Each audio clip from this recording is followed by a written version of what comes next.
reunión de organizaciones campesinas hecha en el Palacio de Nariño, propuse la realización de una convención nacional campesina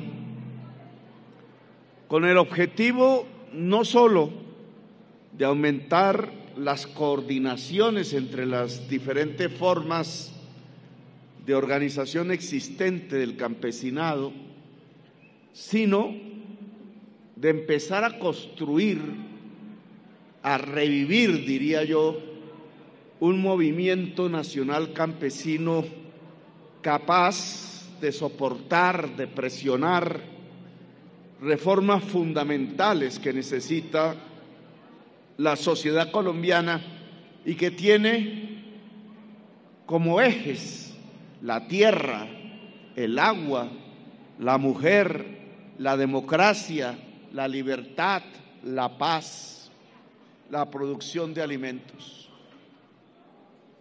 Todos temas que se relacionan unos con otros. No se puede hablar de paz sin hablar de la mujer campesina, como aquí bien lo han dicho. No se puede hablar de la mujer campesina sin hablar de la tierra o del agua o de la producción de alimentos.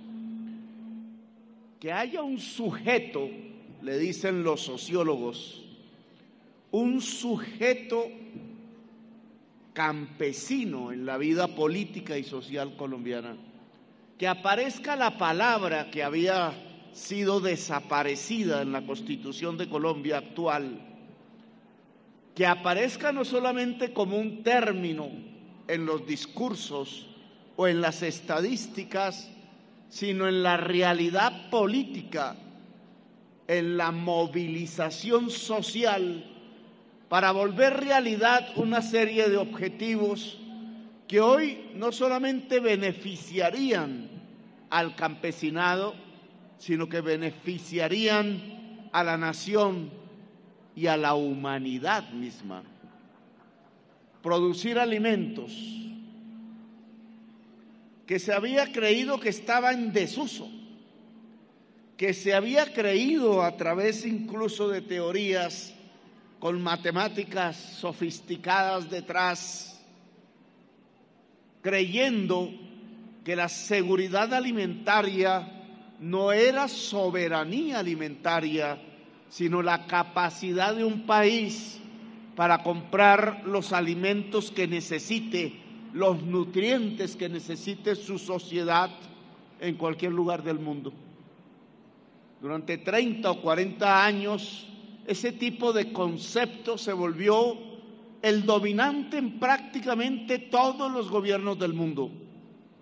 Tratados de libre comercio, tratados de la Organización Mundial del Comercio, acuerdos bilaterales o multilaterales entre países, hicieron que la política alrededor de los alimentos se supeditara al libre mercado mundial, creyendo que el libre mercado mundial podría garantizar el que no existiera hambre en el mundo. Han pasado 40 años. Hoy estamos ante una realidad que nos permite hacer una evaluación. Hoy hay más hambre en el mundo que nunca. Se habla de 1.000 millones de personas que podrían quedar en la condición de la hambruna.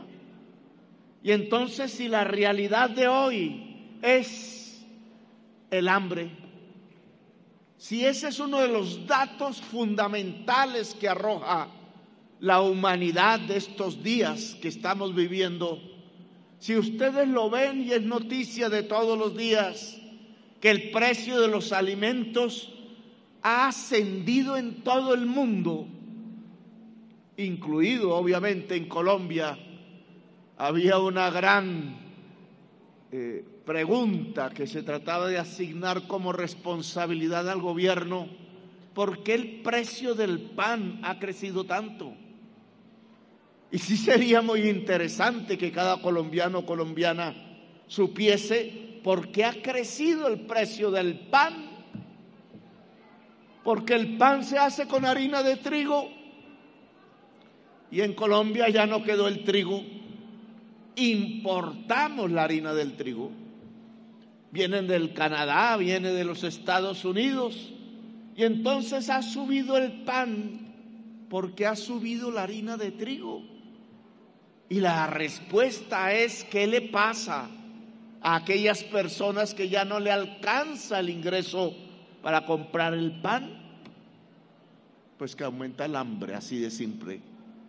Pero no que nos habían dicho hace 40 años, hace 30, hace 20, hace 10, sino hace un año, que si dejábamos que funcionase el mercado en el mundo, que las producciones más baratas del mundo se vendiesen en Colombia, íbamos a vivir mejor. Entonces, ¿de dónde sale el que el precio de los alimentos está subiendo en todo el mundo? Y que cada vez hay, cada día que pasa, decenas de millones de personas que ingresan al hambre. Pues ha pasado que esa teoría era falsa. Ha pasado que durante 40 años hemos hecho políticas alrededor de la producción de alimentos equivocadas.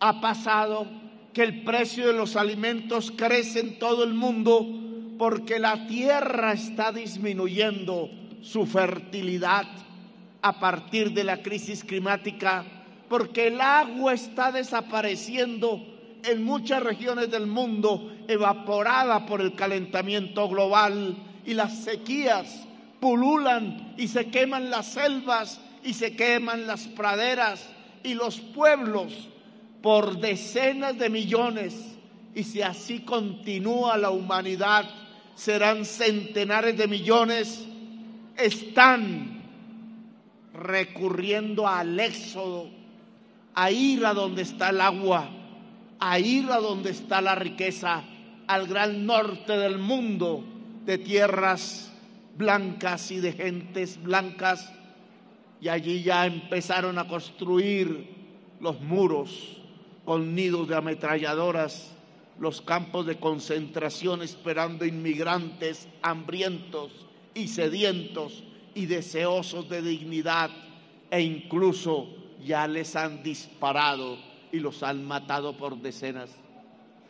Miles han muerto cruzando el mar Mediterráneo, miles han muerto tratando de cruzar el tapón del Darién y los desiertos del norte de México y de los Estados Unidos.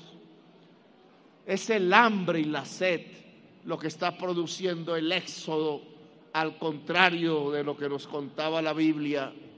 Ya no es un éxodo producto de la esclavitud vieja, ahora es un éxodo producto de las nuevas esclavitudes. De nuevo los pueblos se van tratando de encontrar ya no los ríos de leche y miel, sino simplemente y profunda e importantemente el agua. Si esa es la situación del mundo, si ya la estamos viviendo en cada tienda del barrio, cada vez que una familia va a comprar el pan o la leche o los huevos, ya creo que ni se atreve a comprar la carne, porque se volvió producto de lujo en los hogares colombianos, es porque hay escasez de comida, es porque la crisis climática acabó los equilibrios de la nutrición de la humanidad, y la crisis climática es un producto de un sistema económico, es un modo de producción, como decían antes los economistas, supeditado a la codicia, al tener, a absorber cada vez más las energías sucias del planeta, las del carbón y las del petróleo, que garantizan el calentamiento global. Es un modo de producción que está dominado por el capital y la codicia, la ganancia. No es que esté en contra de las ganancias, Y no es que me proponga ingenuamente, siendo presidente de Colombia, superar el capital en una fase de la historia de la humanidad. La humanidad lo hará si quiere sobrevivir. Hoy tenemos que resolver entonces problemas concretos que se derivan de esa crisis mundial. Uno de ellos, el primero, es que tenemos que volver prioritaria, como reza la Constitución Nacional, digna del apoyo mayor del Estado, la producción de alimentos en Colombia. Ese es un primer punto. Ya no lo dicen los precios de los alimentos en la cara, ya el maíz importado de los Estados Unidos es tan caro como el que se produce en Colombia, y viene transgénico, y viene con altas intensidades de consumo de carbón y de petróleo. Ya no lo está diciendo la humanidad entonces y la economía, pues hay que proceder. Proceder significa una serie de reformas, indudablemente. La primera tiene que ver con el reconocimiento del campesinado.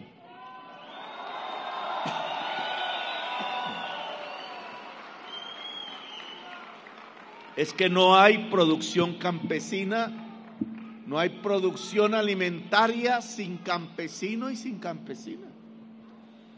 Es que eso que pensaban los yuppies en Bogotá, de que el campesinado se iba a acabar, no es cierto.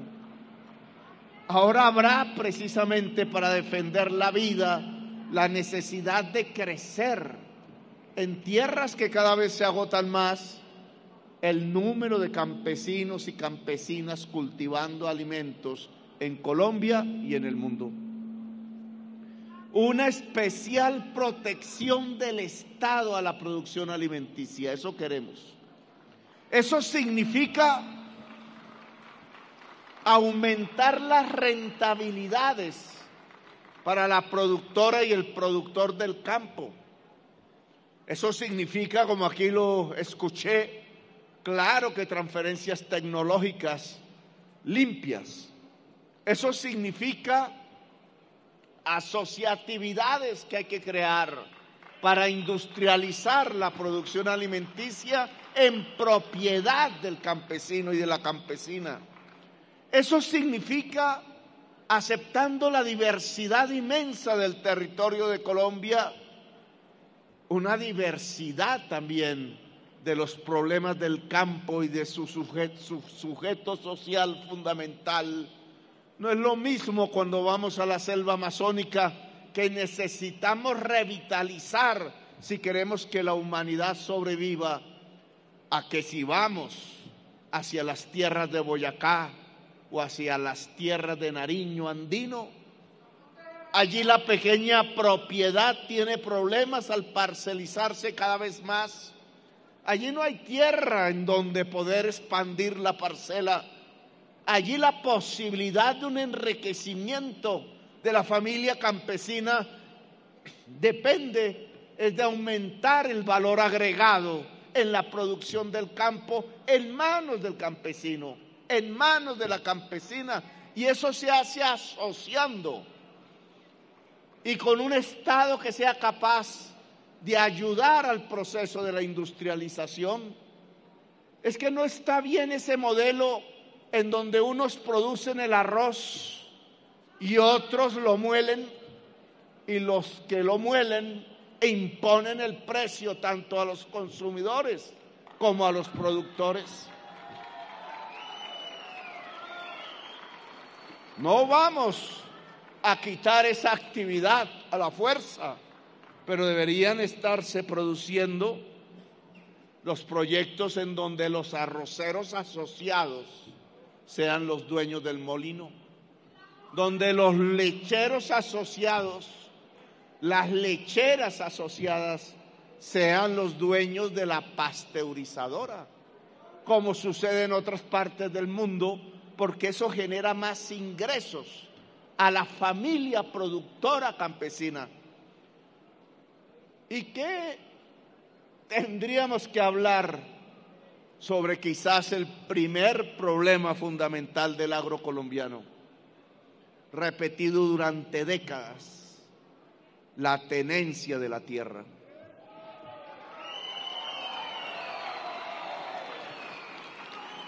Se nos creyó normal, nos normalizaron, como si eso ocurriera en todas las sociedades del planeta Tierra, el que 3.000 personas tengan el 80% de las tierras productivas de este país y no produzcan una mata de yuca. Como si fuese normal el que las tierras fértiles de un país se dedicaran simplemente al poder y a la tenencia sin producción. Como si un país pudiera sacrificar su tierra fértil en los tiempos del cambio climático, en los tiempos de la hambruna y en los tiempos del éxodo. Eso se llama irracionalidad, para no ponerle otro nombre. Una irracionalidad que se ha construido en Colombia simplemente por intereses, simplemente por la idea del poder que nos dejaron los españoles, una idea feudal, anacrónica, la creencia que el tamaño del poder depende del tamaño de la tierra y que por tanto el Estado también se puede ver como una hacienda particular en el cual hay que cruzar cercas para entregárselo a cada familia de intereses particulares. No, hay que modernizar nuestra visión de la tierra fértil, que es nuestra visión del agua también, porque no hay tierra fértil sin agua. Tierra y agua son sinónimos de la tierra fértil. ¿Cómo cambiar esa tenencia de la tierra tan anacrónica, tan irracional, que es lo que ha generado la violencia al cabo de las décadas, que es lo que ha generado la pobreza del pueblo campesino, que es lo que ha generado de manera forzada o espontánea los éxodos internos del campesinado hacia las grandes ciudades, hacia los páramos o hacia las selvas o hacia las tierras de alto riesgo, en donde de vez en vez, cada año a veces, con la crisis climática terminan inundados y a veces sus bebés muertos por la inclemencia de los tiempos. Esa tenencia de la tierra hay que transformarla a través de una reforma agraria. Propusimos el término que había sido olvidado, ocultado por allá en el Pacto de Chicoral en los años 70. Hundieron la reforma agraria, firmaron el Pacto de Chicoral para generar la irracionalidad del uso de la tierra por sectores minoritarios que no dudaron en usar las armas para sacar a los campesinos de sus lugares, de sus territorios, masacrando, llenando a Colombia de fosas comunes. Hundieron el país en una violencia que pareciera una guerra perpetua e hicieron del campesinado, al cual ni siquiera reconocieron en la Constitución, la gran víctima de la sociedad colombiana. Silenciaron el campesinado a punta de fuego y terror. En medio de esa lógica de las violencias, cualquiera su origen, fue que apareció el narcotráfico. El narcotráfico es un producto del uso irracional de la tierra. El narcotráfico es un producto de la enorme desigualdad social de Colombia. El narcotráfico es un producto de no permitir que el campesinado pueda usar las tierras fértiles del país para producir algo tan sencillo como los alimentos. Le decía a los delegados del gobierno de Estados Unidos ¿Ustedes no quieren que en Colombia se produzca maíz? Entonces, ¿cómo van a hacer para que no se exporte cocaína a los Estados Unidos? Si no queremos exportación de cocaína a los Estados Unidos, hay que producir maíz en Colombia. Y hay que aceptar entonces las reformas que eso implica. Y lo pongo como un ejemplo, porque es que el maíz es la comida de los pollos y de las gallinas y por tanto del huevo y de los cerdos y de los seres humanos. En campaña, cuando me fui a comer una deliciosa arepa boyacense por allá en Paipa, me entraron a la cocina orgullosos para ver cómo era que se hacían y miré el bulto de la harina de maíz y era made in Canadá. La arepa boyacense es arepa canadiense. Y así no se puede sostener un pueblo. Bueno, implica una reforma agraria. Comenzar la reforma agraria de manera pacífica. He ahí qué reto. Comenzar esa reforma agraria de manera pacífica. Los pueblos del mundo las han hecho, muchos con revoluciones.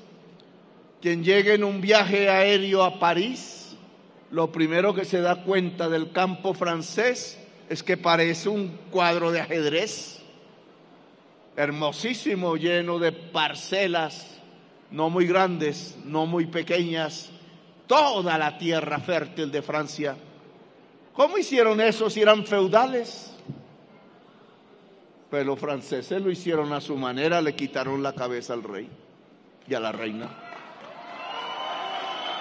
Le llamaron a ello la Revolución Francesa. Su producto fue democratizar el uso de la tierra y a partir de democratizar el uso de la tierra, desarrollar industrialmente a Francia. Y si uno mira el caso de los Estados Unidos, pues lo hicieron robando la tierra de los indígenas y repartiéndose equitativamente la tierra entre los bancos. Cuando la esclavitud, los esclavistas querían condenar a Estados Unidos al atraso, desde el norte hicieron una guerra contra los del sur, liberaron a todos los esclavos y construyeron un sistema relativamente democrático, solo que sin indígenas, en la tierra de los Estados Unidos. Y podríamos hablar de los chinos, y podríamos hablar de muchos lugares del mundo, y encontraríamos un principio fundamental. Los países se han industrializado allí donde han repartido democráticamente la tierra. Y esa no ha sido una consigna comunista, como ahora dirán, aunque los socialistas también hicieron lo mismo y en muchas partes se equivocaron. Repartir democráticamente la tierra para industrializar un país es el principio de la sociedad capitalista. Y eso ni siquiera se ha hecho en Colombia. En Colombia nos han querido mantener en el feudalismo. En Colombia realmente nos han querido mantener en una esclavitud sin cadenas de hierro, pero sí con cadenas mentales y sociales. En una exclusión de las mayorías nacionales de las cuales hace parte el campesinado. Bueno, nosotros queremos comenzar a hacer una reforma agraria y por las buenas, sin quitarle la cabeza al rey, sin robarle la tierra a los indígenas, sin estatizar la tierra como hicieron en China o en la Unión Soviética, simplemente como en el Japón, como en Corea del Sur, queremos comprar la tierra. Y incluso, y me lo criticarían y me lo criticarán después, a precio comercial. Y el gremio que más se había opuesto a la reforma agraria Fedegan ha dicho que sí. Y entonces tenemos una oportunidad. Tenemos una oportunidad que va a depender de la buena voluntad de Fedegan, de la capacidad del Estado para comprar 3 millones de hectáreas y repartirlas. Un Estado al cual se le olvidó hacer la reforma agraria. Un Estado que sepultó las instituciones de la reforma agraria, que debilitó al Banco Agrario, que acabó con el INCORA, que debilitó las instituciones agrarias de investigación científica. Un Estado que no sabe ya cómo se compra la tierra. Pues bueno, ese Estado que hemos recibido tiene en el corto plazo, en cuestión de semanas, que prepararse para comprar grandes cantidades de tierra fértil,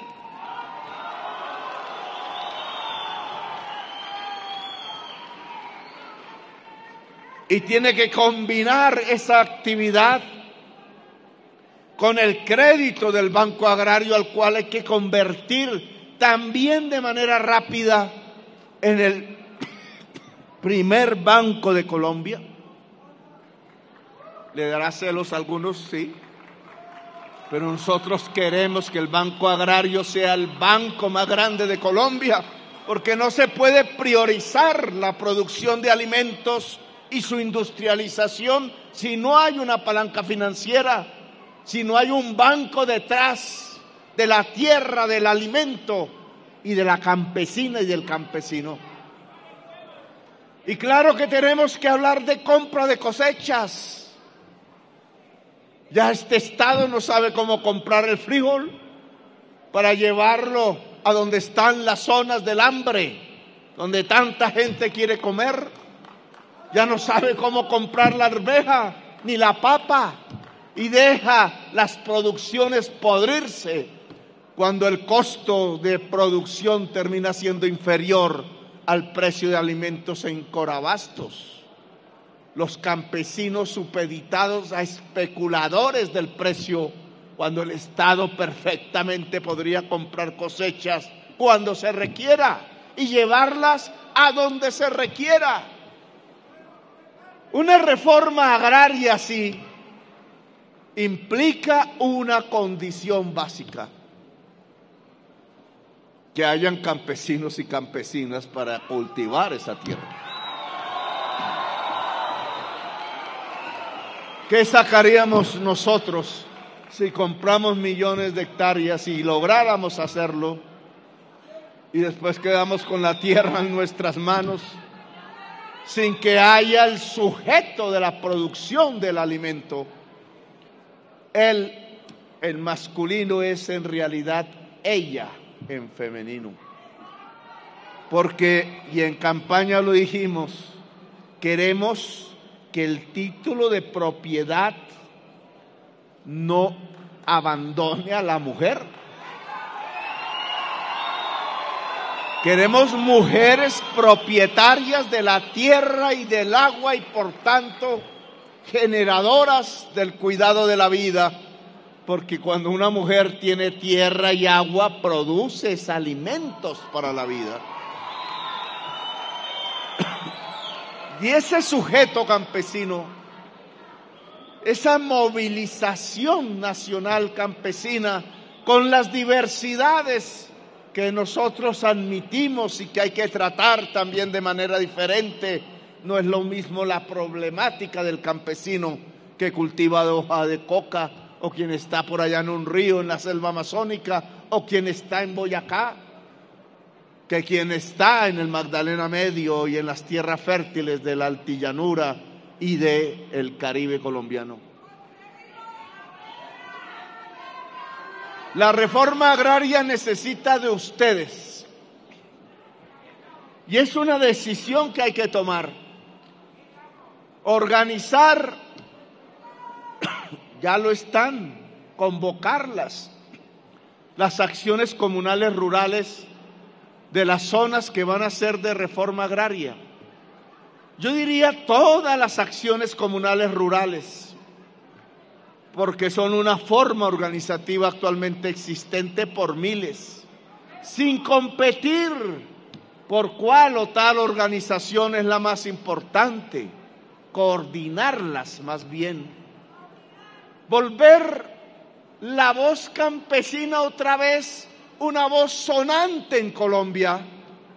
Las balas y la sangre silenciaron esa voz por décadas. Solo algunos resistentes por allí hablaban, unas resistentes. Pues hoy esta Convención Nacional en la Universidad Nacional de Colombia, Convención Nacional Campesina, tiene un objetivo que no es solamente el organizativo, sino es hacer sentir la voz campesina en la sociedad colombiana. Hacer sentir lo que millones de colombianos y colombianas del campo le pueden decir a Colombia, no solo sobre sus necesidades, sino también sobre sus propuestas, la capacidad que tendría el campesinado de Colombia si se le ayuda, si se le acompaña, si hay un Estado aliado al campesinado. ¿Qué es lo que yo busco? Construir la alianza Estado-campesinado. Le podría producir a Colombia su desarrollo económico, su industrialización, su democracia, su libertad, su paz. Porque aquí estamos hablando entonces de paz. Una filósofa bastante alejada de aquí nunca conoció Colombia, creo. Judía, austriaca, que tuvo que escaparse de Hitler porque si lo hubiera encontrado la hubiera metido al campo de concentración y lo hubiera asesinado. Y huyó, como tanta gente, a Nueva York y se hizo una de las grandes figuras intelectuales del mundo como mujer filósofa. Hannah Arendt decía, solo que nosotros como que no quisiéramos escuchar, decía, no hay nación en el mundo que se haya configurado sino cuando el campesinado levanta la bandera nacional.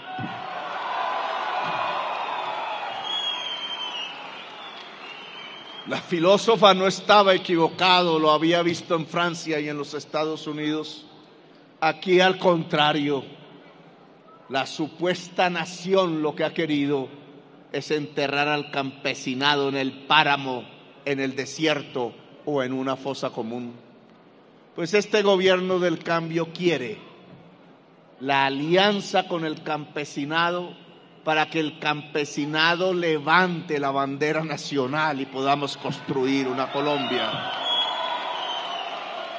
Colombia en paz, una Colombia que se pueda llamar, como lo dijimos, para crear una esperanza, una ilusión, un horizonte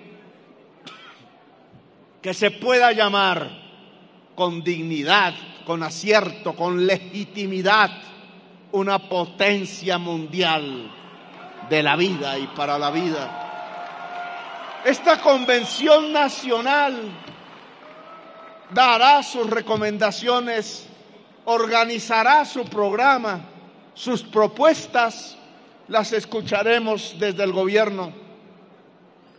Pero fundamentalmente, compañeras y compañeros, esta Convención Nacional tiene que lograr que el gran grito campesino en todo el territorio nacional se escuche, alce la voz, aumente el volumen, hable como pueblo. Los días del movimiento campesino han retornado a Colombia. Bienvenidos a luchar